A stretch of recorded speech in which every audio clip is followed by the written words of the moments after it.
Good morning.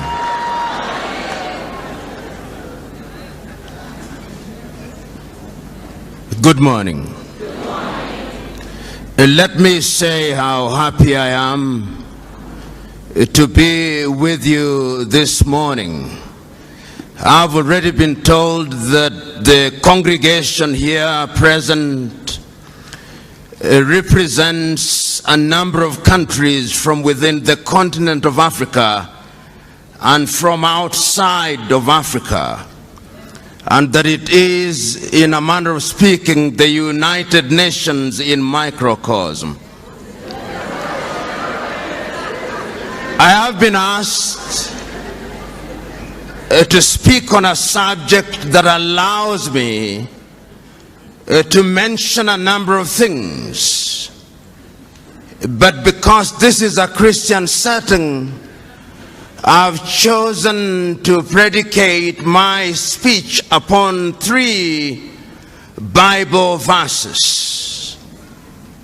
The very first one is to be found in the book of Daniel.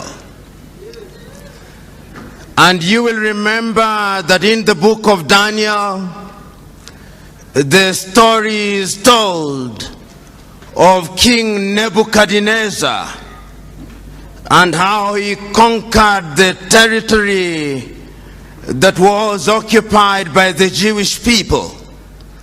And we are told that immediately he made that conquest, he asked one of his officers to identify from within the ranks of the conquered people intelligent individuals.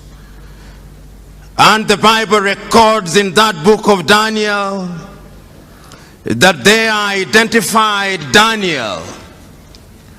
They also identified an individual called Ananias, and they identified another individual called Mishael, and a third one called Azariah. And the Bible proceeds to tell us that they were all renamed Belshazzar, Shadrach, Meshach, and Abednego. And there is a sense in which it is those given names that they are known by throughout the ages. And we are told that they were schooled in the arts and that they were some of the most intelligent individuals. If one were to be dramatic about it, one may say that they gained admission into the University of Nebuchadnezzar. And if one says so, that there were certain protocols to be followed once you joined the University of Nebuchadnezzar. Number 1, that you are to eat from the king's table and to drink the king's wine. But these individuals were so wedded to their own conviction for their own God that they made a request of the king's attendants that they be allowed to take food that was not served from the king's table. And we are told that after 10 days, they were better than everybody else. And we are further told that on the day of graduation, when they were examined, they were 10 times better than everybody else. That is the first verse in the Bible, the first chapter in the Bible, upon which I'll predicate my presentation. The second chapter in the Bible on which I shall predicate my presentation is to be found in the book of 1 Kings at chapter 18. It is a story with which you are familiar. It's the story that gives us Ahab in the Bible and gives us one of the most notorious women in the Bible, Jezebel. And we are told that there had been no rain in that land for a long time. And the story we are told of a man called Obadiah, who was sent by Ahab to go and look out for the prophet Elijah. And we were told how this Obadiah was scared. And we are also told how God instructed this Elijah to go to the palace of Ahab. And we are told how when Elijah confronted Ahab, he told him that I'm the only one of the prophets of the Lord who is still alive. That is not to say that Obadiah had not hidden 50 others, 50 in one cave and 50 in another cave. And we are told that Elijah said, let us not be of two opinions.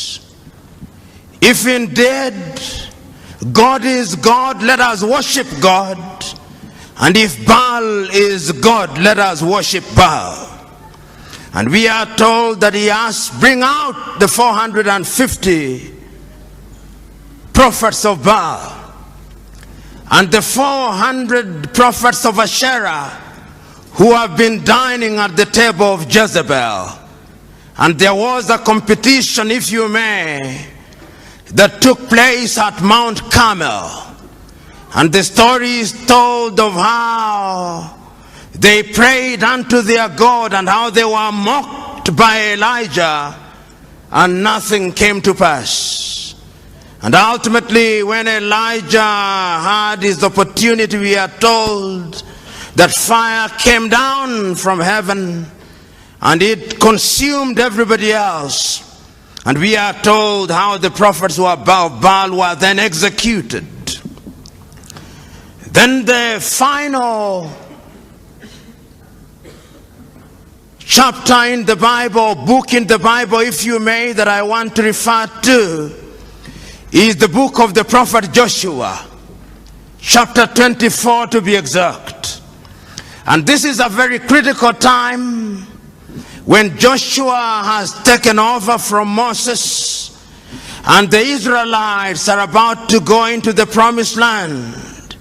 And we are told that Joshua gathered all the children of Israel, and the story is told of how he reminded the people when they were across the river that Abraham's father Terah worshipped gods other than the real God. And he tells the people, choose you now whom you shall serve. Shall you serve the gods that your fathers worshipped across the river, or the Lord of the Amorites in whose land you dwell? As for me and my house, we shall serve the Lord. I've chosen to predicate my conversation with you this morning 3 chapters in the Bible, because even if you chose not to be a Christian, they are relevant, particularly to young people and particularly to young Africans. And I'm acutely aware that there are other people who are not Africans, and that is also acutely relevant to you, because I've been asked to talk about the time is now. And let me speak to my African brethren first. Just this morning when I woke up, I was listening to somebody who is going to be the presidential candidate in Sierra Leone, the former Director General of UNIDO. And he was wondering to himself, why is it that Africa continues to punch below her weight, economically, politically, and otherwise? We are a continent of 1 billion people, but we cannot feed ourselves. We are a continent of young people, but there is a sense in which we have no faith in ourselves. We are a continent with resources like no other continent on earth. Yet there is a sense in which we are still in the ghettos of human civilization. We are a continent which, in the words of Afro-pessimists, is a scar on the conscience of humanity. Which begs the question, what is it that we are not doing right? This particular individual said, and this is what he said, that Africa still suffers from the Garden of Eden syndrome. And the Garden of Eden syndrome is that God has placed you into the Garden of Eden and you partake of the fruits without any labor. We have forgotten that after the fall of man, there was a divine instruction: go out and subdue the world, because from the sweat of thy brow thou shalt eat. There is a sense in which the 3 books in the Bible that I talk about speak to my agenda. They speak to the entire question of choice. And let me tell you one thing. The African continent has been traumatized and remains traumatized to date. Africans were enslaved. Africans were colonized. Africans claim that we gained our independence, but the neo-colonial project is alive and well. Speak to Ngugi wa Thiong'o, he'll tell you that our minds are still colonized. And that is why he talks about decolonizing the mind. Because throughout the ages, the battle has always been the battle of the minds. That is why it is won and lost. And one of the things that I've discovered over the ages is that those who want to control you, the first thing that they do is to change your name. Even God changes his name when he wants to deal with you. When you are Abraham, he makes you Abraham. When you are Sarai, he makes you Sarah. And the very first thing that the colonialists did was to change our names, to convince us that a Christian name could only be Andrew and Mary and Jane and all these other names, that Kamau cannot be a Christian name, that Njoroge cannot be a Christian name, and we believed it. And I'm submitting to us that there is a sense in which our minds are not free. I'm submitting to us that even your generation is not free. I'm submitting to us that in that book of Daniel, even though their names were changed to Shadrach, Meshach, and Abednego, and Belshazzar, there is something that they did not allow to change in them. They refused to eat meat or anything that was sacrificed to the idols. And you remember that day when Nebuchadnezzar put forth an image which was 6 cubits high and 6 cubits wide. And they reported to Nebuchadnezzar that this young man had refused to worship this idol. The young man said, we shall not worship it because the Lord that we serve is going to save it. But even if he does not, we shall not bow down. And the story is then told that when they were thrown into the fire, those who threw them into the fire were consumed by the fire.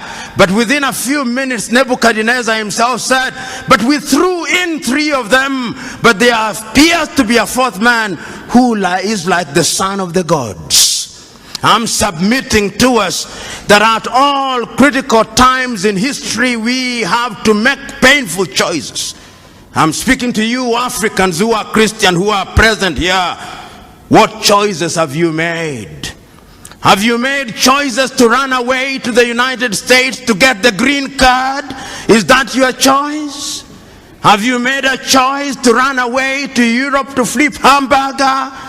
Have you made a choice to run away, to go to Europe and to be humiliated at the embassies of the United States of America, Australia, and the United Kingdom? I'm submitting to us that we must change, because the divine instruction is that each one of us must make do with what we have. It cannot be right that a continent that is so blessed has our young men and women with only one ambition: to go to the United States. I know families where when wives are pregnant, they want to go to the United States that they may give birth there, that their child may be a citizen of the United States of America. The United States of America was not built by an army of angels. No, it was built by human beings.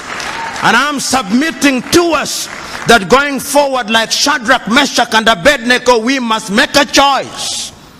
And I'm submitting to us that if your Christianity is the kind of Christianity that only appeals to your emotions and make you feel good without making you good, that is not Christianity. Because there is a variety of Christianity today that makes you feel good, but it doesn't make you good. And I'm submitting to us that we must change now, because if we don't change now, you are going to be subdued by other civilization. And as I said at one forum, and I repeat it now, there are two ways of being at the dinner table of civilization. You can be at the dinner table as a diner or as a waiter. Choose you now. Whether you want to be a diner or a waiter, choose you now. But even as I proceed, I have not forgotten that there is another book, that there is the battle between Elijah and the gods of Baal. Today, we have erected unto ourselves gods of Baal. I go to many churches, and there is the prosperity gospel. The gospel that tells us that the church is a casino, where depending on how much you pay as a tithe or givings, then you'll get blessing. That is not the God that I worship. And if there was such a God, I would refuse to worship such a God.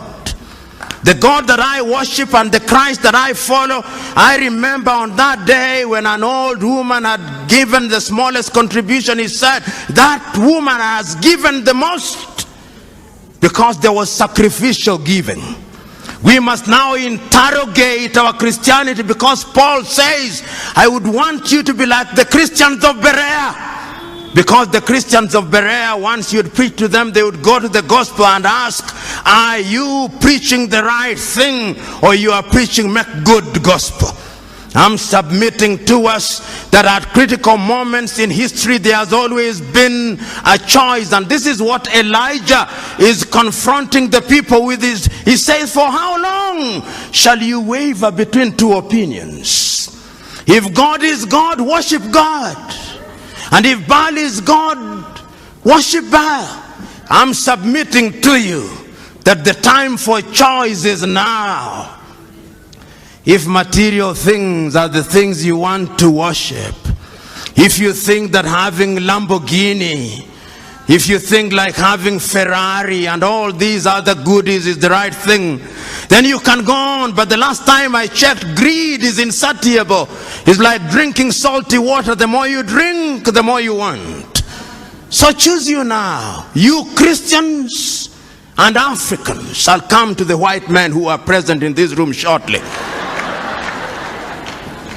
I'm submitting to us, and there is a preacher that I love for only one thing. Sometimes I think he go overboard on his love for Israel, John Hagee. And he says one thing that I love: the uncompromising message of Jesus Christ. It is the same yesterday, today, and tomorrow.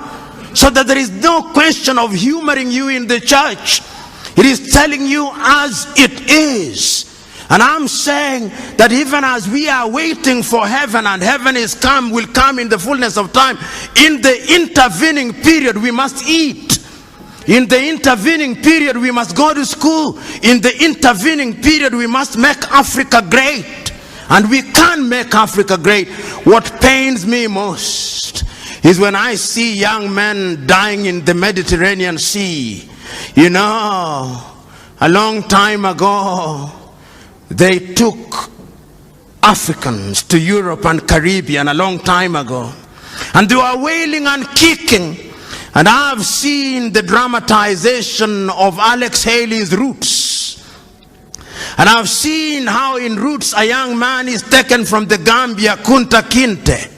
And I've seen how Kunta Kinte refuses to change his name. And they call him Toby, but he says, I'm Kunta Kinte. Ultimately, for strategic reasons, he accepts the name Toby. But he retains Kunta Kinte throughout the ages. And 200 years later, Alex Haley is able to trace his roots. But today, young Africans are going to Europe willingly to be enslaved. It's slavery by another name. Because you are paying wages, you are paid wages that can barely keep you alive. I'm submitting to you who are here. Africa is the land of action. I'm submitting to you here that the Europeans will never respect you if you don't respect yourselves. Because respect is earned, not given. I'm submitting to you that you will never sit on the table of civilization as equal partners unless you are demonstrated that you are worthy of being a diner rather than a waiter. Choose you now what you shall do. The book of the prophet Joshua is also another book. It speaks to the Israelites. The Israelites were in captivity for 400 years. They brought Moses unto them. Moses delivered them. But at critical moments, they wanted to go back to the flesh pots of Egypt. At critical moments, God parted the Red Sea. At critical moments, there was a pillar of fire to separate them from the Pharaoh. But they still went back to their old ways. And an aging and a dying Joshua is telling them the point for making the choice is now. When we were taken away from Ur of the Chaldeans, Terah was worshipping idols. Abraham was worshipping idols. There was a change in him and he became Abraham. And now you have come to the land of the Amorites and you are worshipping their gods. Choose you now whom you shall serve, the Lord God or the Lord of the Amorites. As for me and my house, we shall serve the Lord. I'm submitting to us now. Choose you now whom you shall serve, the Lord whom you only serve on Sundays, or the Lord that is immanent and must be served every minute. Choose you now, as Christians and as Africans. One can go on and on, but let me turn to the white people who are present in this assembly, who are our brethren. You came here by divine instruction to evangelize Africa. But in your land, God no longer has the opportunity to operate. That is why I'm happy to see you here. Because Africa now leads in evangelization. And this is how God operates. There was a time when the white men came here to evangelize. They lost God. I'm not saying that there is a godless society, but there is a sense in which when one travels to Europe, one sees cathedrals being converted into discotheques and museums. And here we are struggling to operate in a tent. How I wish that we could have the faith spoken of in the Bible, that we could uproot the cathedrals that they may settle here. But I know that that is wishful thinking, that there is no abracadabra in this thing, that I know. But I'm submitting to us that your presence here is a good thing. Is a demonstration that we are children of God, children of a God of diversity. You know, And this is very ecumenical. Some of you will be offended, but I do not care whether you are offended or not. The great Mahatma Gandhi, whom I respect, was not a Christian, but at a critical moment one day he said that he remembers one day in his homeland in Gujarat, when the person who was presiding over the service read from the Hindu Gita through to the Jewish Torah, through to the Muslim Quran and to the Christian Bible, reading from one book to the other as if it did not matter which book was being read as long as God was being worshipped. And there is a sense in which I found power in that. You do not know the whole truth. None of us. We do not know how God operates. And that is why Christ tells us, judge not lest you be judged. There is a puritanical streak that sometimes we Christians, particularly those who are born again, have. We are quick to judge contrary to the divine instruction. Let us be slow to judge. Who knows how God operates? Who knows how he does his things? Because all of you, including myself, we are so sinful that if it was by works alone, none of you are heaven bound. None of you. You may think that you are good, you may think that you are doing all good things, but he says none of you is heaven bound except by the grace of God. And if we appreciate that, then we would be very humble. But even as I talk about these things and change now, I'm not unaware that I was asked to speak for 25 minutes. And being aware that I was asked to speak for 25 minutes lets me now move with jet-lag speed in the direction of my conclusion. What is it that I've been saying? I'm saying that we who have the advantage of knowing God, we are in a unique position because we may sin, and throughout the Bible there are many sinners. I used to wonder why God said that David was a man after his heart. This man David, who took Uriah's wife, this man David, who took Abigail, this man David, who sent Uriah to be killed, this man David, of whom the Israelites sang that Saul kills by the thousands, and David by the tens of thousands. I said, how could he possibly be a man after God's heart? But then I made a discovery that the man is so human, so prone to making mistakes and to sinning, but so devoted that when he sins, he goes to God with a contrite heart. And then I discovered that all of us must strive to do that which is good and right. Then I discovered that wherever we are, whatever we do, we must use our Christianity well. A friend of mine told me not so long ago that he was at an airport in the United Arab Emirates, and there was a signpost. Whether this story is true or apocryphal, I do not know, but I'll use it nevertheless. There was a sign that said, you can leave your things here, they are safe, there are no Christians here. And the moral of the story is one that is not far to seek. We claim to be 80% Christians, and yet we are one of the most corrupt nations on earth. Where is our Christianity? We claim in Africa to be immune from all these other things. I know there are Ethiopians here, and I'm not unaware that your economy is doing well, but yet the Oromo has a problem with the Tigrinya and the Tigrinya with the Amhara.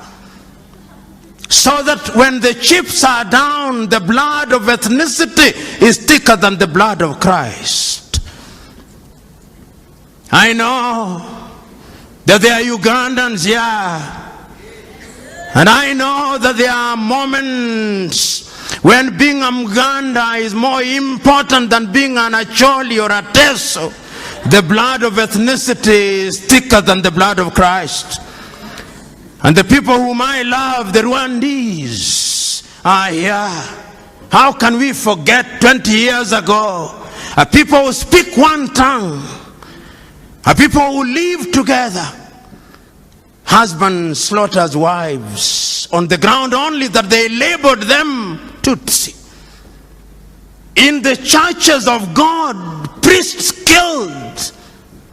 The blood of ethnicity is thicker than the blood of Christ. And one can go on and on. The only country in Africa that appeared to have been vaccinated against ethnicity is Tanzania, the home of that great man Julius Kambarage Nyerere.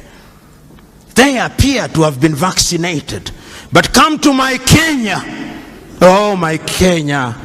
Oh, Kenya. Even now as we approach the elections and you are going to make the decision, I can assure you that there will be no change. Because the formations we have are merely tribal alliances, and if one were to be blunt about it, on one side, the Kalenjin elite and the Kikuyu elite have ganged up and they have hypnotized their tribesmen and persuaded them that it's only by electing them that their circumstances will change. It will not. On the other side, there is another arrangement called NASA. This is also an assembly largely of the Luo of Kenya, the Kamba, the Luhya, and a few other tribes, and their leaders, the elite, have hypnotized their tribesmen. They cannot think nor reason. So that what we are going to have in Kenya on the 8th day of August is not an election on any issue. They'll not talk about agriculture, about education, about unemployment, the critical things. It is going to be an ethnic census to determine which formation brings together the largest number of tribes. So those of you who think there will be dramatic change, you'll be disappointed. As I said elsewhere in Kiswahili, nyani ni wale, misitu ndio imebadilika.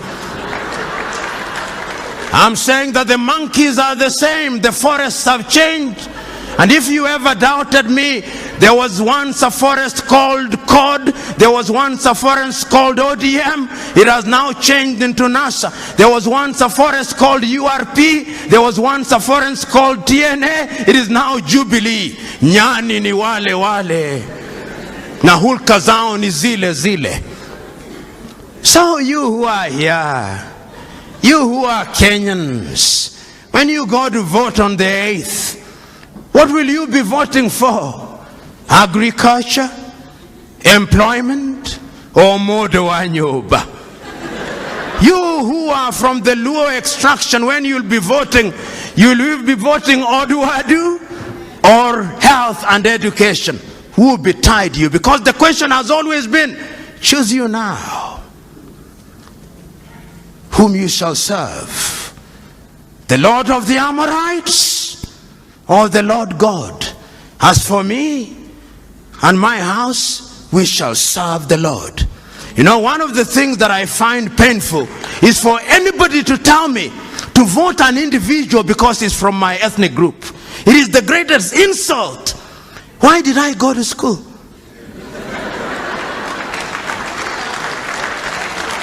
You tell me what you are going to do about education. I'm about to conclude, timekeeper. The British had an election, have an election today.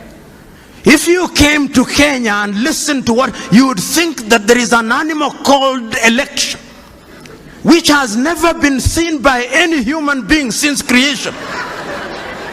And that God has instructed that Kenya be the experimental ground. You listen to what is happening, yet elections are known.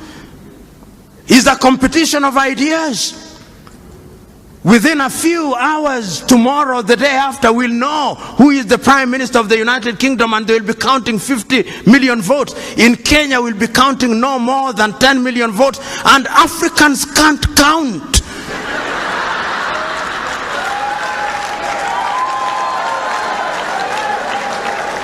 When it comes to elections, Africans can't count. And Africans never lose elections. Africans are rigged. How can you run a continent like that? Yet we claim to be Christians. If you go to the Germans, they'll have an election. And within a few hours, they'll have results, because it is a competition of ideas. You know, when you look at Europe, the reason why Europe is ahead of us. How many of you, and this is what I must conclude with. In the book of Matthew, the story is told of a businessman, I'll paraphrase it, who goes out on a long journey and entrusts his workers, one with 1 talent, the other one with 2 talents, and the other one with 5 talents. And the Bible record says he goes away for a long time. And when he comes back, he goes to the one who was given 2, and he says, Lord, you gave me 2, I've worked on it, and is now 4. And the master says, good work. And he goes to the one with 5 and says, Lord, you gave me 5, and I've worked on it, is now 10. Says, good work. And to the one with 1 talent, he says, I know you. You are a hard-hearted person who likes to reap where you have not sown. And therefore I kept it, here it is. And the master says, why shouldn't you then have given it to those who are in the business of giving interest? And the Bible records, and to those who do not have, even the little that they shall have shall be taken away, and it shall be given to those who have. We have, but we don't utilize. That is why God has now brought the Chinese to take it away from us. That is why God has brought all these people to take it away, because we do not know what it is. I can go on and on, but what is the wisdom of going on and on?